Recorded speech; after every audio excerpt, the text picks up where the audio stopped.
Ram Charan game changer movie నుంచి నానా హైరానా అనే పాటను విడుదల చేయనున్నారు. ఈ మేరకు తమన్, శ్రేయా ఘోషల్, కార్తీక్ కలిసి ఈ సాంగ్ గురించి చెప్పిన విషయాలు నెట్టింట హల్చల్ చేస్తున్నాయి. శ్రేయా ఘోషల్ హమ్ చేసిన తీరు, పాడిన లిరిక్స్ అన్నీ కూడా అభిమానుల్ని ఆకట్టుకున్నాయి. ఇది melody song of the year అవుతుందని అంతా ఫిక్స్ అయ్యారు.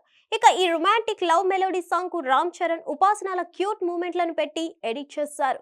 నెట్టింట్లో ప్రస్తుతం గేమ్ చేంజర్ థర్డ్ సింగిల్ గురించి చర్చలు జరుగుతున్నాయి. నవంబర్ 28న పాట రిలీజ్ చేస్తామని గేమ్ చేంజర్ టీం ఇదివరకే చెప్పేసింది. అయితే ఇప్పటికీ ఈ పాట రాలేదు. సాయంత్రం ఈ పాటను రిలీజ్ చేసేలా ఉన్నారు.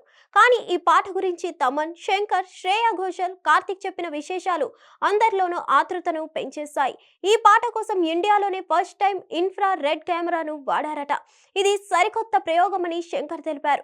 ఈ పాట కోసం తాము కొత్త ప్రయోగం చేస్తామని, సినిమా షూటింగ్ స్టార్ట్ చేయకముందే కెమెరామెన్ తీరుతో ఈ పాట, అందులో వాడే ఇన్ఫ్రా రెడ్ ప్రయోగం గురించి శంకర్ చర్చించారట. ఈ పాట అద్భుతంగా వచ్చిందని, లిరిక్స్, ట్యూన్ బాగా సెట్ అయ్యాయని శంకర్ చెప్పుకొచ్చాడు. ఇక ఈ మెలోడీ సాంగ్ నెట్టింట్లో మారుమోగిపోతుంది.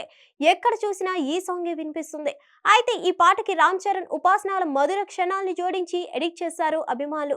ఈ వీడియో చివరకు ఉపాసన కంటపడింది. ఆ వీడియోను చూసి ఉపాసన మురిసిపోయింది. ఇంత బాగా ఎడిట్ చేసిన వారికి థ్యాంక్స్, మీ ప్రేమకు ధన్యవాదాలని ఉపాసన ట్వీట్ చేసింది. హిట్ టీవీ యాప్ ని డౌన్లోడ్ చేసుకోండి. ఇందులో short news, live news, entertainment movies అన్ని అవైలబుల్ గా ఉన్నాయి. Please download Hit TV app. Hit TV app. Hit TV యాప్ని ఫ్రీగా డౌన్లోడ్ చేసుకోండి.